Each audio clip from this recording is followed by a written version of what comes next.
And at number 10, we examine the actions of a devout woman who committed an act of pure filicide driven by a terrifying descent into postpartum psychosis, the drowning of 5 beautiful children in a single tragic morning.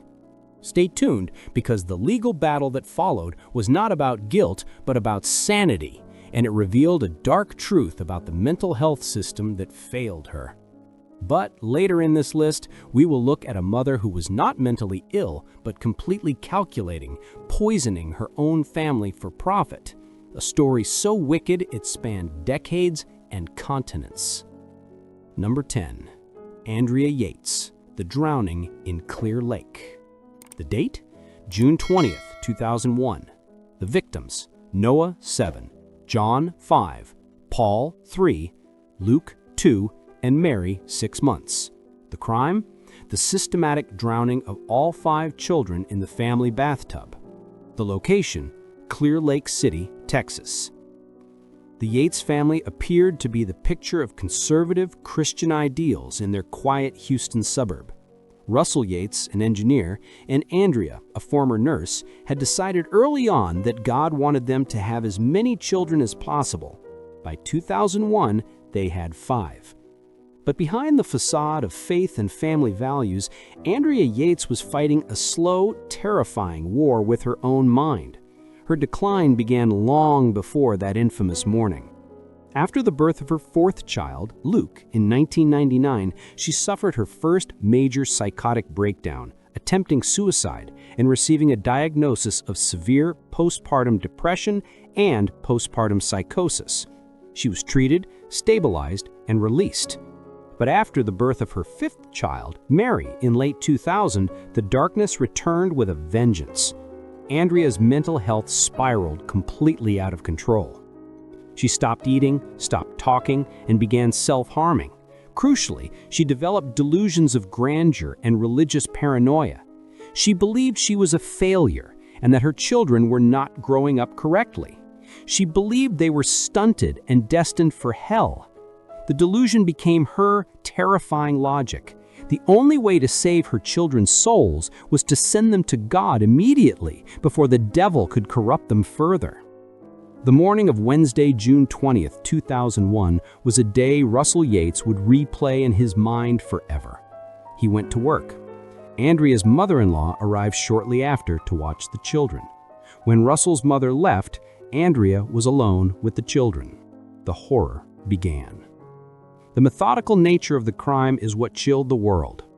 Andrea moved through the house, one child at a time, leading them to the master bathroom. She filled the bathtub with water. She drowned her children, one by one, in order of age, from oldest to youngest. 7-year-old Noah fought back, realizing too late what his mother was doing. He was the last one to be forced under the water. When it was over, Andrea laid the bodies of her 5 children wrapped in damp sheets on the master bed. She was calm, drained, and completely delusional. She called 911. Her voice was flat, toneless. When police arrived, they found a woman who made no attempt to hide her crime. She told the arriving officer, "I killed my children." The trial that followed became a landmark legal battle over the insanity defense. Prosecutor Caylee Williford argued that Andrea was clearly ill, but she knew the difference between right and wrong. The defense, led by George Parnham, argued she was suffering from a devastating mental disease, postpartum psychosis, and was incapable of forming criminal intent. The initial jury was swayed by the prosecution's narrative of a cold, rational killer, influenced in part by the sensational testimony of a key forensic psychiatrist who claimed Andrea Yates had learned about the insanity defense from an episode of the television show Law & Order. This testimony was later proved to be false.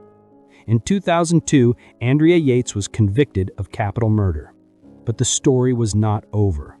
The legal team discovered the falsified Law & Order testimony. This opened the door for an appeal. In 2006, the original conviction was overturned due to the perjured testimony. A second trial was held. This time, the defense focused intensely on the brutal, debilitating reality of postpartum psychosis, presenting overwhelming evidence that Andrea's delusions were controlling her.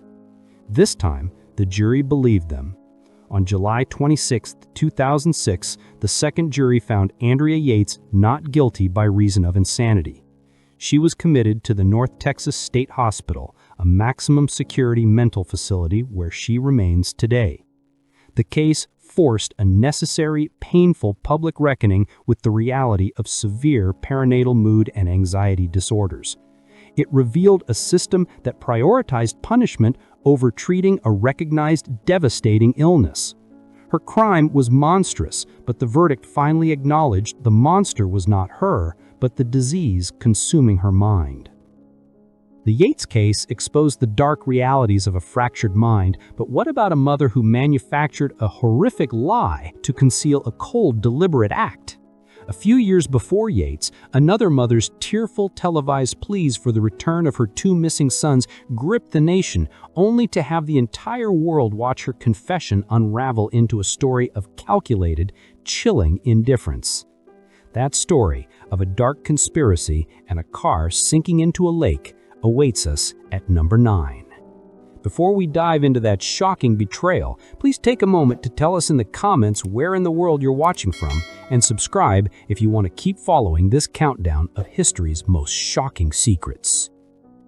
Number 9. Susan Smith, the Car Seat Confession.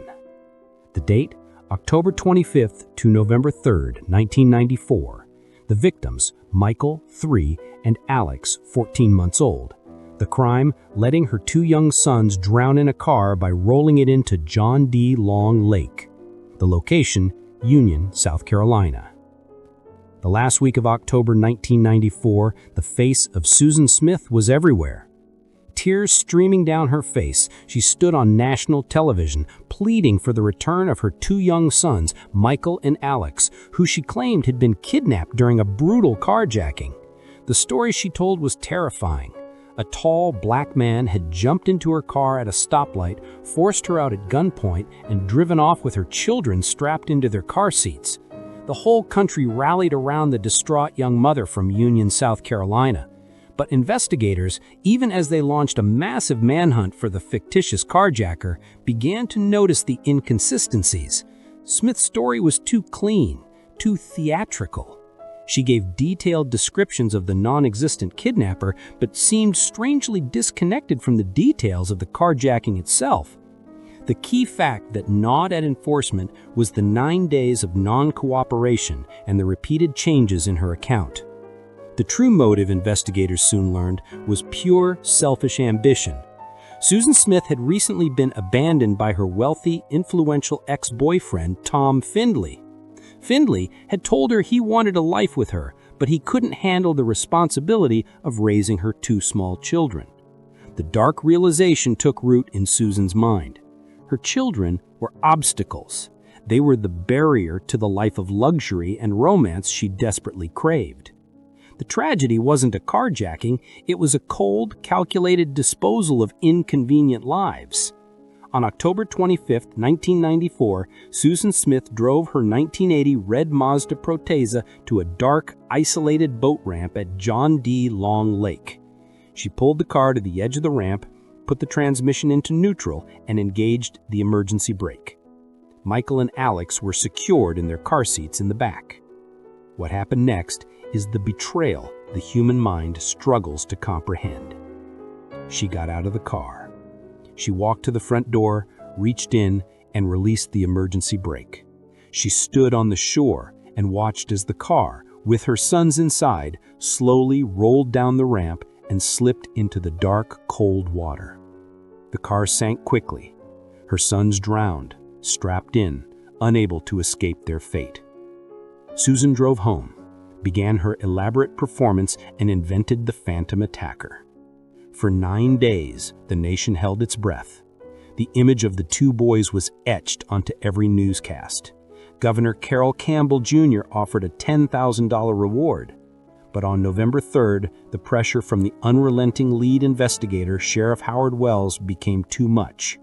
Susan Smith broke. She confessed to Sheriff Wells that there had been no carjacker, no struggle.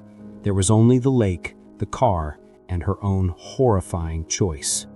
She led the police back to the remote boat ramp. The recovery effort was agonizing. Divers located the car nearly 40 feet underwater. When the car was slowly pulled from the murky depths, Michael and Alex were still inside, side by side, in their seats, exactly where their mother had left them. The reaction of the country was instantaneous and visceral. The woman who had wept for her children on camera had in fact orchestrated their deaths. She had exploited the nation's sympathy, making a monstrous mockery of every missing child case. The 1995 trial was intensely scrutinized. The prosecution argued for the death penalty, painting Smith as a narcissistic murderer who chose a man over her children. The defense tried to argue a history of mental and emotional trauma, but the jury saw only the cold logic of the crime. Susan Smith was convicted of 2 counts of murder. She was spared the death penalty, but sentenced to life imprisonment, with a mandatory minimum of 30 years before parole eligibility.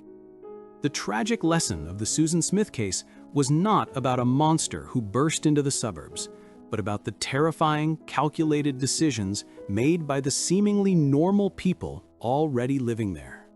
The fear she instilled was immediate. The damage to the public trust was lasting. Susan Smith's crime was a singular act of calculated elimination. But what about a mother who systematically killed her own children, one after another, over a span of several years, making each death look like an accident or a medical anomaly? Next, we delve into the story of a New York woman whose house became a terrifying graveyard for her infants and toddlers. A woman eventually convicted of just one murder, but who may have been responsible for many, many more. Stay with us as we uncover the pattern of death that haunted the Tinning family, and why, even after the discovery, she walked free for years. Number 8. Marybeth Tinning, the shadow of sudden death. The date, 1972 to 1985, period of deaths. The victim, Tammy Lynn Tinning, 9th child and suspected in 8 others.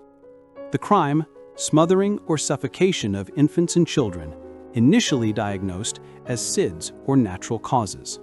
The location, Schenectady, New York. For 13 years, the family of Marybeth and Joseph Tinning lived under a relentless, brutal shadow. Between 1972 and 1985, 9 of their 10 children died in infancy or early childhood. The sheer volume of tragedy defied belief, turning their home into a magnet for sympathy and hushed, dark speculation. Marybeth, a working-class woman from upstate New York, played the role of the grieving mother to perfection. Each time a child died, from newborn days to age 4, the cause was attributed to a rotating list of medical diagnoses: sudden infant death syndrome, SIDS, respiratory failure, or unexplained complications. The pattern, however, was statistically impossible. Jennifer, 1972, 8 days old, meningitis. Joseph Jr., 1972, 4 days old, undiagnosed illness. Barbara, 1973, 2 years old, seizures, initially thought to be a fall. Timothy, 1975, 3 weeks old, SIDS. Nathan, 1979, 5 months old, SIDS. Mary Frances, 1980, 2 months old, SIDS. Jonathan, 1981, 4 months old, cardiac arrest. Michael, 1985, 2 months old, cardiac arrest. Tammy Lynn, 1985, 4 months old, suffocation. For over a decade, doctors were baffled. Was this a horrific genetic anomaly? Was there an environmental hazard in the house? The medical community even coined a term for their case: Tinning syndrome. They eventually suspected Munchausen syndrome by proxy, now factitious disorder imposed on another, a condition where a caregiver fabricates or induces illness in the victim to gain attention. But the evidence remained circumstantial. The string of deaths only stopped when Marybeth became pregnant with her 10th child, a girl named Tammy Lynn. Tammy Lynn was adopted, not biologically Marybeth's, and the family believed this might finally break the terrible curse. It didn't. On December 20th, 1985, Tammy Lynn was rushed to the hospital with respiratory failure and pronounced dead. The cause of death was listed as SIDS, but this time, the forensic pathologist, Dr. Michael Baden, refused to accept the standard diagnosis. 9 children, 1 mother, too many strange coincidences. The relentless accumulation of tragedy finally pushed law enforcement to move past sympathy and towards suspicion. The investigation was reopened, led by New York State Trooper John Jones. They began the agonizing process of exhuming the children's bodies. The evidence was inconclusive due to the passage of time. Jones decided to try a different approach: direct confrontation. On March 4, 1986, Marybeth Tinning was brought in for questioning. Trooper Jones used a psychological technique, offering her a way out, a narrative that positioned her as an overwhelmed, non-malicious mother. He suggested the deaths were not intentional, but accidental suffocation during moments of high stress. Marybeth initially denied everything, but under prolonged questioning, the carefully constructed facade cracked. She confessed to killing Tammy Lynn, stating that she had used a pillow to hold the child down in her crib. "I just did it," she reportedly told investigators. Then she admitted to the suffocation of her sons, Nathan and Jonathan. Authorities believed she was responsible for more than just those 3. However, due to the difficulty in proving criminal intent in the older, already buried cases, the prosecution wisely chose to focus only on the death of Tammy Lynn Tinning, the last and most suspicious case. In July 1987, Marybeth Tinning was convicted of the second-degree murder of Tammy Lynn Tinning. She was sentenced to 20 years to life in prison. The case horrified the medical community. It revealed how a mother could use the very systems designed to protect her children, the medical and judicial systems, as a cover for a decade of filicide. It forced pathologists to be far more skeptical of repeated SIDS diagnoses in a single family. Marybeth Tinning was not released until 2018, having served 31 years, long after the deaths she caused were supposed to have been forgotten.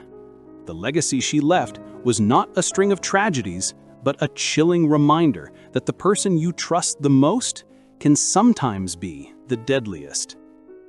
Tinning was finally caught because of a relentless trooper and one last suspicious death. But what if the mother had been acquitted of murder, only to have the entire country believe she was guilty? That's the story of our next mother, a high-profile, tabloid spectacle involving a missing 2-year-old, a shallow grave, and a verdict that enraged millions. Next, we unpack the trial of Casey Anthony, where the missing child became the country's child, and the mother's lies built a wall of public hatred no jury could ignore. Tell us in the comments if you believe justice was served in the Tinning case, and stick around because the legal secrets of the Anthony case are even more complex than you think. Number 7. Casey Anthony, the lying mother of Orlando. The date, June 16, 2008 to July 5, 2011. Disappearance to acquittal. The victim, Caylee Anthony, 2 years old. The crime, murder and neglect, the only convicted on lesser counts. The location, Orlando, Florida. The story of Casey Anthony is not just a crime story. It is a profound cultural moment, a trial that played out in the glare of cable news, turning a suburban disappearance into a national obsession, and cementing the mother at its center as the most hated woman in America. The saga began in mid-July 2008, a full month after 2-year-old Caylee Anthony was last seen alive. Caylee's maternal grandparents, Cindy and George Anthony, were becoming frantic. They hadn't seen Caylee, and their daughter, 22-year-old Casey, kept giving bizarre, shifting explanations for the child's whereabouts. First, Casey claimed she was with a nanny named Zenaida Fernandez Gonzalez, a woman who, investigators soon found out, did not exist. Then she claimed the nanny had kidnapped the girl. Casey, despite her mother's increasing pleas, acted nonchalant, partying, shopping, and living a carefree life. Finally, Cindy Anthony called the police, famously telling the 911 dispatcher, "I found out that my granddaughter has been missing for a month. I've tried to coerce it out of her and I cannot get any definite answers, and I need to find her." Then she delivered the chilling line that launched the case. "I found my daughter's car today, and it smells like there's a dead body in the damn car." The smell, the overpowering stench of human decomposition and garbage, was the key. Casey Anthony was arrested. Her stories crumbled under police interrogation. She was a master of evasion and outright calculated lies. She lied about her job, she lied about the nanny, and most importantly, she lied about Caylee. The search for Caylee became a mass movement. Hundreds of volunteers descended on Orlando. The Anthony home became the epicenter of a media frenzy led by sensationalist news programs that tried and convicted Casey in the court of public opinion. On December 11, 2008, the long, agonizing search ended. A utility worker discovered a plastic bag in a wooded area near the Anthony family home. Inside were the skeletal remains of Caylee Anthony. Duct tape was found wrapped twice around the child's mouth. The discovery of the body solidified the prosecution's theory. Casey had murdered her daughter, dumped the body, and lived a lie for a month. The trial began in 2011, quickly becoming the biggest legal circus since the O.J. Simpson case. The prosecution's theory was simple. Casey used chloroform to sedate Caylee, taped her mouth shut to ensure suffocation, and disposed of the body so she could enjoy her freedom.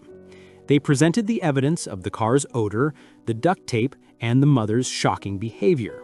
But the defense team, led by Jose Baez, launched a stunning, high-stakes counter-narrative. They claimed that Caylee had not been murdered at all, but had drowned accidentally in the family swimming pool. The defense then argued that Casey's father, George Anthony, had found the body and, being an alleged former police officer, decided to cover up the death and blame his daughter. Furthermore, Baez claimed Casey's erratic behavior was due to a lifetime of sexual abuse at the hands of her father. The defense presented almost no physical evidence to back these shocking claims. The prosecution had a narrative of motive and circumstance, but they lacked one critical piece of evidence: the definitive cause of death. The body was too decomposed for forensic experts to conclusively prove a murder. They could not prove the duct tape was applied before death or that chloroform was definitely used. The jury, after 11 hours of deliberation, was forced to confront the cornerstone of American jurisprudence: reasonable doubt. The defense, through their dramatic, if unproven theories, had created enough doubt. On July 5, 2011, the verdict was delivered: not guilty of first-degree murder, aggravated manslaughter, and aggravated child abuse. Casey Anthony was only convicted on 4 counts of lying to the police. The public reaction was explosive. People wept in the streets. Protesters chanted outside the courtroom, and commentators were universally outraged. To the public, the evidence of Casey's betrayal was overwhelming, yet she walked free. The trial became a tragic case study in the difference between public moral certainty and legal burden of proof. Casey Anthony was released from jail and went into seclusion. The label of lying mother and the overwhelming public condemnation proved to be her true life sentence, making it impossible for her to ever escape the shadow of Caylee's death. The Casey Anthony case was defined by lies, but what happens when a mother's betrayal is driven not by carelessness or a desire for freedom, but by a terrifying belief in doomsday prophecy and religious mania?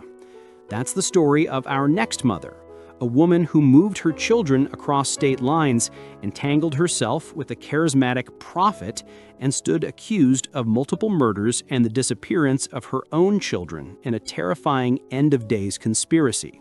Stay with us as we dive into the chilling darkness of Lori Vallow Daybell. Before we do, comment below and let us know where you think the jury got it wrong in the Casey Anthony trial. And don't forget to subscribe for more deep dives into the psychology of crime. Number 6. Lori Vallow Daybell, the Doomsday Mom. The key years: 2019 to 2020, murders; 2023 to 2025, convictions. The victims: Joshua J.J. Vallow, 7, adopted son, and Kaylee Ryan, 17, daughter. The crime: conspiracy and murder driven by radical, apocalyptic religious beliefs. The location: Idaho and Arizona. The saga of Lori Vallow Daybell is a modern horror story, a terrifying combination of religious extremism, sexual obsession, and calculated homicide that resulted in the deaths of her own children and several others. In 2019, Lori Vallow, a beautiful, seemingly charming mother of 2, became deeply entwined with Chad Daybell, a self-published author of apocalyptic fiction and host of radical religious podcasts. They shared a terrifying fringe belief that the world was about to end, and that certain people were zombies, possessed by dark spirits, and the only way to save their souls was to eliminate the body. The first domino fell in July 2019. Lori's estranged 4th husband, Charles Vallow, tried to confront her about her changing erratic beliefs. During the confrontation, Lori's brother, Alex Cox, shot and killed Charles, claiming self-defense. No charges were filed against Alex at the time. Shortly after, Lori and Chad moved to Rexburg, Idaho, and began preaching their dark, extremist gospel. They decided that Lori's children, Kaylee Ryan, and especially her adopted son, J.J. Vallow, who had autism, were turning into dark beings. The 2 children were last seen alive in September 2019. Kaylee was last seen at Yellowstone National Park with her mother and Alex Cox. JJ was last seen being tucked into bed by Alex Cox. After that, they vanished. Lori and Chad, now married in Hawaii, casually ignored all questions about the children's whereabouts. Lori repeatedly lied to family and authorities, claiming Kaylee was at a university or JJ was staying with his grandmother. The lies began to unravel when JJ's grandmother, Kay Woodcock, who was not being allowed to speak to his grandson, filed a missing persons report in November 2019. The search became national news. Lori and Chad were eventually located in Hawaii in January 2020, still refusing to cooperate. Lori was arrested on charges of desertion and non-support of dependent children. Chad was questioned but released. The key to the entire case, however, was Chad Daybell's property in Rexburg, Idaho. In June 2020, nearly a year after the children were last seen, investigators executed a search warrant on Chad Daybell's property. The discovery was horrifying. They found the remains of the 2 children buried in shallow graves. Kaylee Ryan's body had been dismembered and burned. 7-year-old J.J. Vallow was found wrapped in plastic and duct tape. Lori Vallow and Chad Daybell were arrested and charged with multiple counts, including first-degree murder and conspiracy to commit murder. The trials that followed exposed the depths of their cult-like religious mania. Prosecutors introduced evidence of their chilling text messages and radical doomsday meetings, where they discussed the darkness overtaking the children and the necessity of their disposal. The defense argued that Lori was a loving mother manipulated by Chad Daybell. The jury was unconvinced. The state of Idaho proved that the couple used their warped religious beliefs as a justification for murder. In May 2023, Lori Vallow Daybell was found guilty on all counts, including the first-degree murder of her children, JJ and Kaylee. She was sentenced to 3 consecutive life sentences without the possibility of parole. The case was a chilling reminder that the greatest danger to children often comes from the twisted ideology of those sworn to protect them. The story did not end with Lori, however. Chad Daybell faced his own death penalty trial, and the story of the Vallow Daybell cult continues to reveal new dark connections. Laurie's crime was driven by madness masked as religious zealotry, but for our next mother, the motive was chillingly simple: pure, unadulterated anger and an attempt to manufacture sympathy. Next, we travel back to 1983 for the story of Diane Downs, who stopped her car on a dark road, fired 5 bullets into her 3 children, killing 1, and then calmly drove to a hospital, fabricating a story of a mysterious, bushy-haired stranger who attacked them. Stay tuned, because the investigators quickly realized the perfect victim narrative was a calculated, bloody lie. Don't forget to subscribe if you're finding this documentary style compelling. Number 5. Diane Downs, the bushy-haired stranger.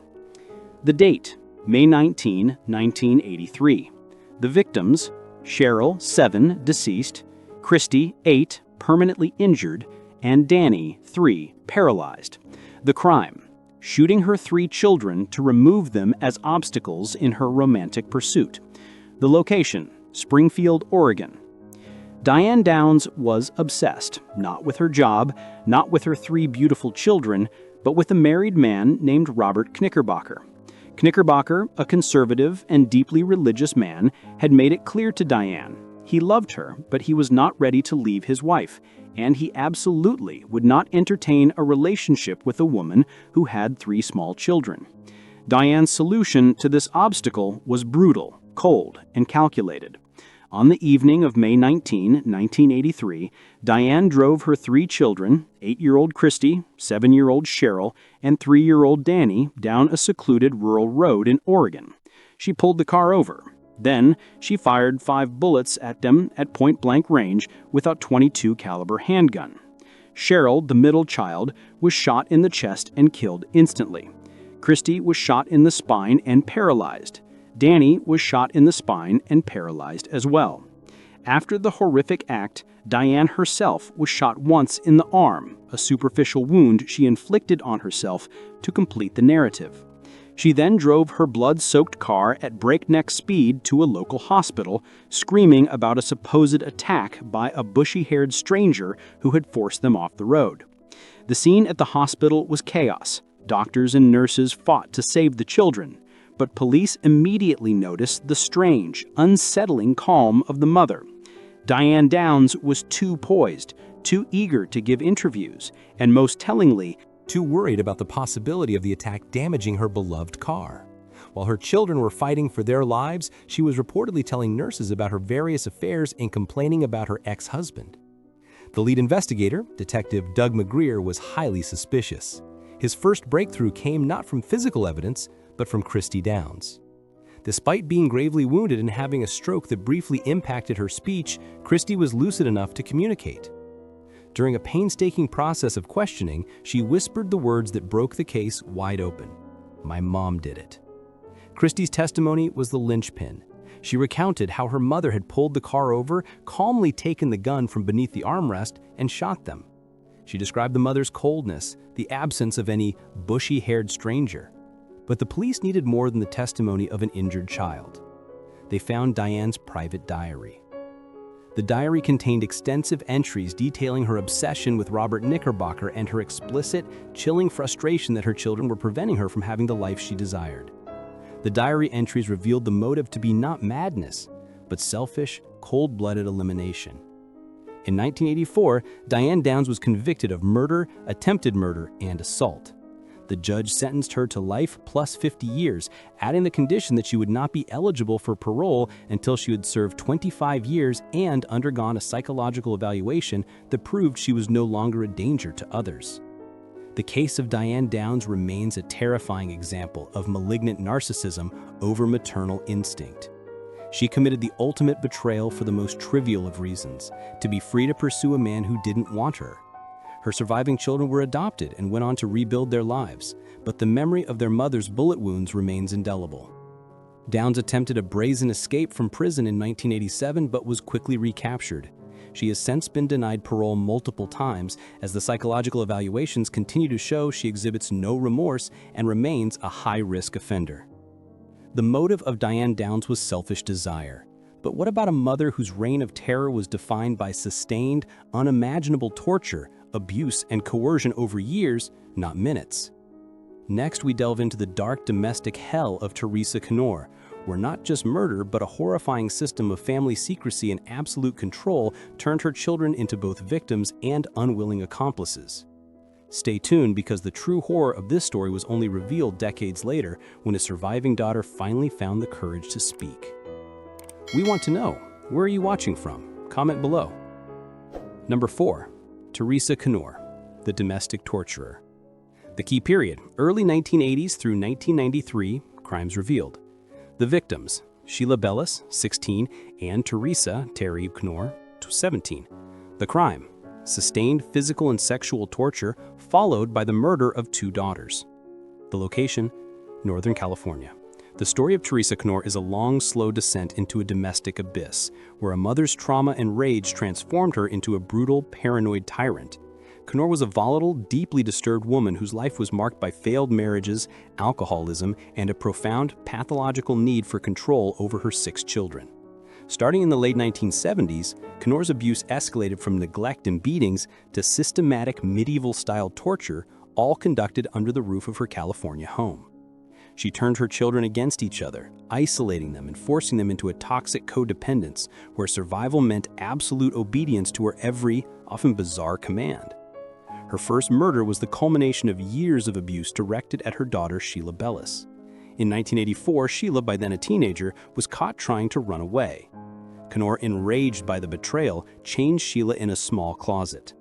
The ensuing abuse was horrific. She was beaten, starved, and often left bound for days. Finally, Knorr and her son Robert drove Sheila out to a remote area of the Sierra Nevada mountains. Knorr shot Sheila, buried her shallowly, and then set the ground on fire in a crude attempt to cremate the body and destroy evidence. Knorr was convinced she had gotten away with it, largely because she had successfully terrified her other children into silence. But the horror did not stop. Knorr's next victim was her daughter Theresa Knorr. In 1985, Terry also tried to escape her mother's orbit. Knorr used her other children to abduct Terry, bringing her back to the house. Terry was then subjected to a similar, protracted period of torture and confinement. The final act was unspeakable. Knorr, assisted by one of her other children, force-fed Terry a cocktail of drugs and eventually killed her. She then ordered her children to help her stuff Terry's body into a cardboard box and drive it to the Donner Pass. They dumped the box in the remote area, a tragically ironic location known for tales of desperate survival. Terry's remains were found by hikers years later. For 8 years, Theresa Knorr lived freely, her crimes buried in the silence of her children's terror. The truth only emerged in 1993 when Theresa's last surviving daughter, Susan Maris, found the courage to break free and confess the entire, horrifying history to the police. Susan was an adult now, no longer under her mother's physical control, but the psychological chains were difficult to break. Susan detailed the beatings, the chains, the ritualistic abuse, and the 2 murders her mother had committed and forced her surviving siblings to cover up. Theresa Knorr was finally arrested in November 1993 while living under a new name. The case went to trial, and the testimony of Susan and her brothers was enough to convict. In a desperate attempt to avoid the death penalty, Theresa Knorr pled no contest to 2 counts of second-degree murder. She was sentenced to a life plus 50 years, adding the condition that she would not be eligible for parole until she had served 25 years and undergone a psychological evaluation that proved she was no longer a danger to others. The case of Theresa Knorr remains a terrifying example of malignant narcissism over maternal instinct. She committed the ultimate betrayal for the most trivial of reasons, to be free to pursue a man who didn't want her. Her surviving children were adopted and went on to rebuild their lives, but the memory of their mother's bullet wounds remains indelible. Downs attempted a brazen escape from prison in 1987 but was quickly recaptured. She has since been denied parole multiple times as the psychological evaluations continue to show she exhibits no remorse and remains a high-risk offender. Knorr's control over her children was absolute, but the next mother on our list used her deadly actions to exploit the most vulnerable victims and the most vulnerable time in their lives, infancy. Next, we journey back to Victorian England, where a woman used the tragic practice of baby farming to hide a horrifying enterprise of murder for profit. Stay tuned, because her sheer volume of victims earned her the chilling title of the Ogress of Reading, and her arrest only came after a baby body floated to the surface of the River Thames. Tell us which of these mothers you find the most shocking in the comments below. Number 3. Amelia Dyer, the Ogress of Reading. The key period, 1869 through 1896. The victims, estimated dozens, possibly hundreds of infants. The crime, murdering infants entrusted to her care through the practice of baby farming. The location, Victorian London and the home countries, England. Victorian England was a time of immense social disparity, and nowhere was this disparity more tragic in the life of an unwed mother. With no social safety net and the stigma of illegitimacy being ruinous, desperate mothers often turned to baby farmers. Baby farmers were women who, for a fee, would take an unwanted infant off the mother's hands, either to adopt out or, more often, to raise themselves. Amelia Dyer, a seemingly respectable widow and former nurse, was one of these women. Dyer's initial business model was technically legitimate but highly neglectful. She would take a large one-time payment and then slowly starve the baby, a form of slow, unprovable homicide. This was common among unscrupulous baby farmers. But Dyer soon realized that slow murder was bad for business. If the baby died quickly, she could take on another child, collect another fee, and no questions would be asked. She shifted from neglect to rapid murder. Her preferred method was chillingly simple: suffocation by white tape, a piece of common sewing tape wrapped tightly around the infant's neck. She moved constantly, using aliases like Mrs. Harding and Mrs. Smith to avoid the attention of the authorities. The body count rose quickly. She was briefly imprisoned in 1879 not for murder, but for neglect that resulted in death, a crime for which she only served 6 months. The incarceration didn't reform her. It taught her to be more careful. After her release, she perfected her system. She would collect the infant, usually a few days or weeks old, collect the large one-time payment, and within hours or days, the child would be dead. She would wrap the body in a coarse cloth, tie it up with her distinctive white tape, add a weight, and dump it into the River Thames. The sheer volume of her victims is impossible to know, but investigators estimate she was responsible for dozens and possibly hundreds of deaths across a 20-year career. The end of Amelia Dyer's reign of terror came in a chance, gruesome discovery. On March 30th, 1896, a bargeman near the town of Reading pulled a weighted, suspicious-looking bundle from the River Thames. The bundle was opened to reveal the tiny body of a baby girl, strangled with white tape. Crucially, the body was wrapped in a piece of paper that contained a discernible name and address. The police were able to trace the address to a woman named Mrs. Dyer. They raided her home in April 1896. They found a profound horror: the stench of decomposition, children's clothing, and a trove of letters from desperate mothers. The most damning evidence was the white tape she used for strangulation, which was discovered in her possession. The investigation then went back to the River Thames. Using grappling hooks, police dredged the river near her previous addresses. They found several more packages, all containing the tiny bodies of strangled infants. Amelia Dyer was immediately arrested. She confessed to the murder of the baby found in the river and several others, reportedly breaking down and saying, "You will know all about it by the white tape." She was tried at the Old Bailey. In May 1896, the prosecution focused on the murder of the baby found in the river because it was the most provable. Her defense tried to argue insanity, but Dyer's own calm, business-like confessions proved she was cold and calculating, not insane. She was convicted and sentenced to death. On June 10, 1896, Amelia Dyer was hanged at Newgate Prison, her crimes having exposed the dark underbelly of Victorian poverty and the terrifying reality of what desperate women would do to survive. Her execution was the subject of an enormous public outcry and ultimately led to more stringent laws regulating baby adoption and foster care in the UK.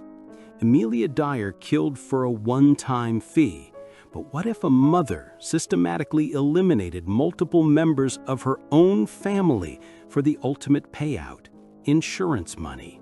Next, we travel back to the mid-19th century for the dark story of Mary Ann Cotton, England's first known serial poisoner, a woman who moved across the country, weaving a trail of arsenic and sudden death through her husbands, her children, and her lovers. Stay with us as we uncover how she fooled doctors for decades and how a curious doctor finally ordered the exhumation that sealed her fate. Number 2. Mary Ann Cotton, the Black Widow of the Northeast. The key period, 1840s to 1872. The victims, estimated 21 people, including 11 of her own children, 3 husbands, and a lover. The crime, serial poisoning, likely arsenic, for financial gain, specifically insurance money. The location, Durham, England. Mary Ann Cotton was a woman defined by her constant, restless movement and a trail of death that was so statistically improbable it should have been obvious. Born Mary Ann Robson in 1832, she was ambitious, beautiful, and utterly ruthless. Her motive was chillingly modern for her time: financial security through life insurance. In the mid-19th century, life insurance was becoming more common, and for the poor, a small policy on a spouse or child represented a massive financial windfall. Mary Ann Cotton realized this was her path out of poverty. Her method of choice was arsenic, which was easily accessible at the time, often used as rat poison or even a household health tonic. Arsenic poisoning mimics the symptoms of common illnesses like gastric fever or cholera, symptoms so common at the time they rarely warranted suspicion. The sheer audacity of her crime spree is breathtaking. First husband, William Mowbray, died in 1865, along with 3 of their 5 children. Mary Ann collected the insurance money and moved on. Second husband, George Ward, died in 1866, with Mary Ann collecting another policy.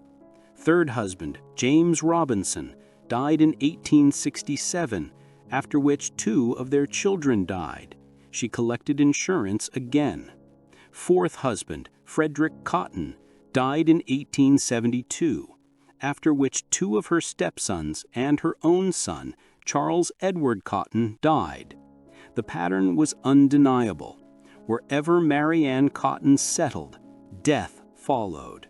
She moved across the northeast of England, marrying, collecting, and burying her way into a small fortune.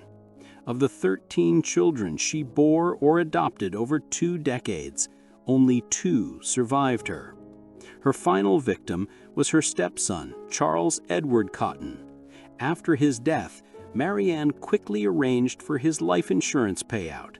But this time, a local medical official, Dr. William Thomas, raised a flag. Dr. Thomas was aware of the strange number of deaths surrounding Mary Ann and was particularly suspicious of her rush to collect the insurance money for Charles. Dr. Thomas refused to issue a death certificate without a proper inquest. He was pressured to do so, but his insistence led to an exhumation. The results of the forensic analysis were conclusive. Charles Edward Cotton's body contained lethal amounts of arsenic. Mary Ann was immediately arrested. The charges soon mounted as her past was uncovered. Police realized they were dealing not with an unfortunate widow, but with a systematic serial killer. The trial in 1873 was a sensation.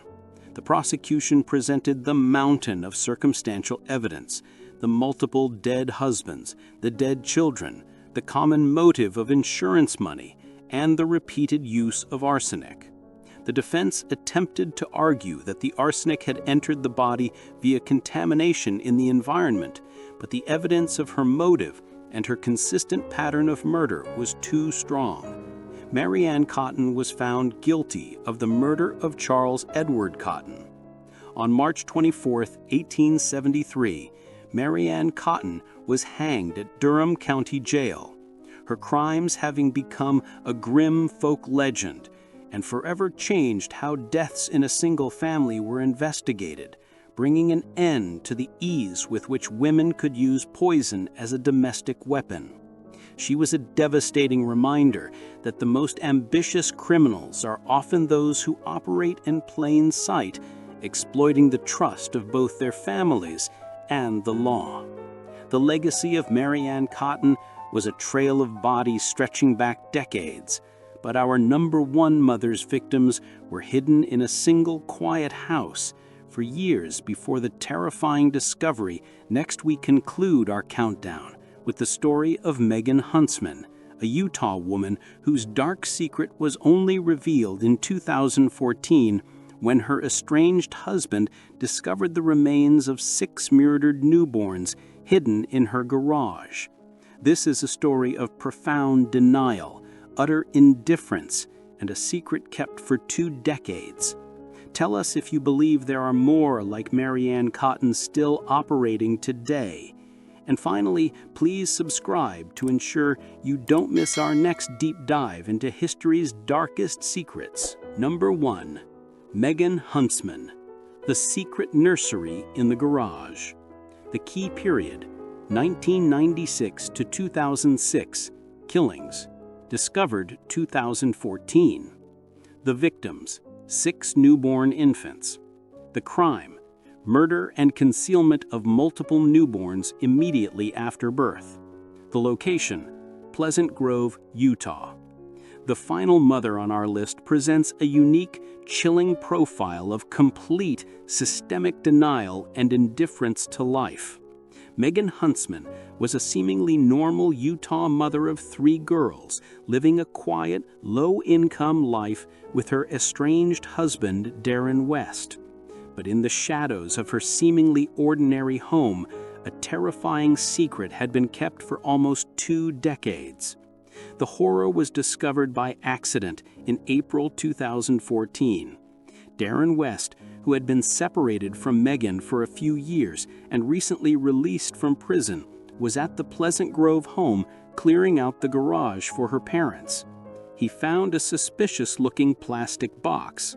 When he opened it, he found a small body, wrapped in plastic and an old shirt.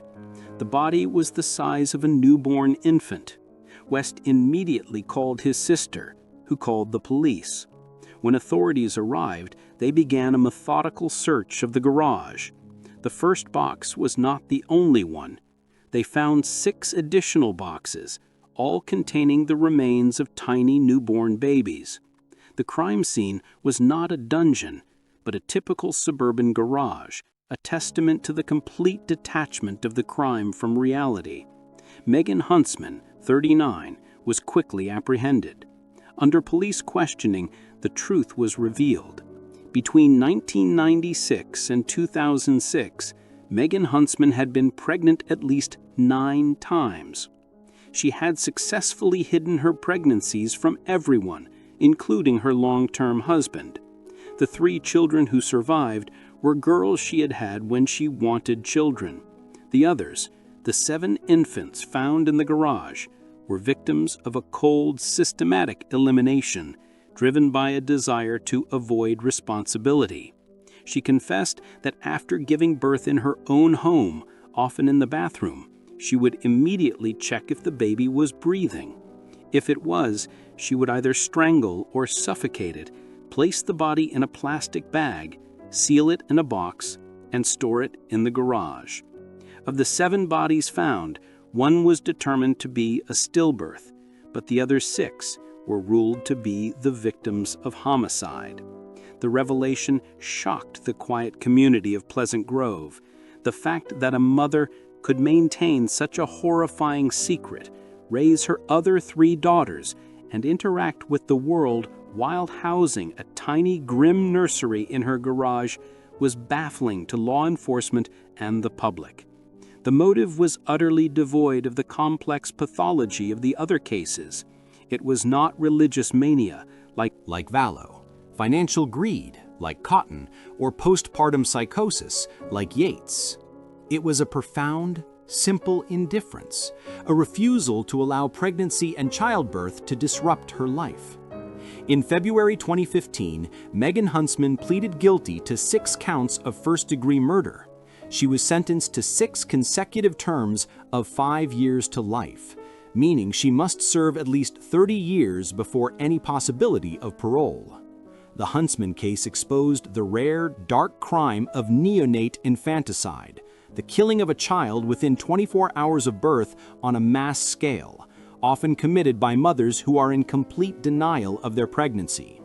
Her crime was not a single, tragic breakdown, but a decade of calculated, repeated acts of erasure, making her the epitome of a mother who completely repudiated the life she created.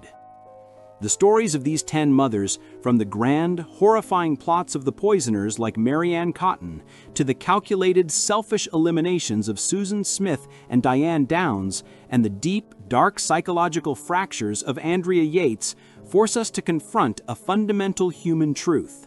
The maternal bond, while often the source of the deepest love, can sometimes be twisted into the source of the deepest horror. These cases are not just isolated tragedies, they are a profound reminder of the necessity of vigilance, mental health support, and open dialogue about the dark reality of abuse. The greatest betrayals are often the ones you never see coming, committed by the person you instinctively trust the most. The only power we have against such calculated evil is the courage to speak up, to question the impossible, and to ensure the most vulnerable among us are truly protected. Thank you for watching this difficult journey through history's most shocking secrets. Where are you watching from? Tell us in the comments. And if you found this exploration compelling, please subscribe for more deep dives into the minds of history's most notorious figures.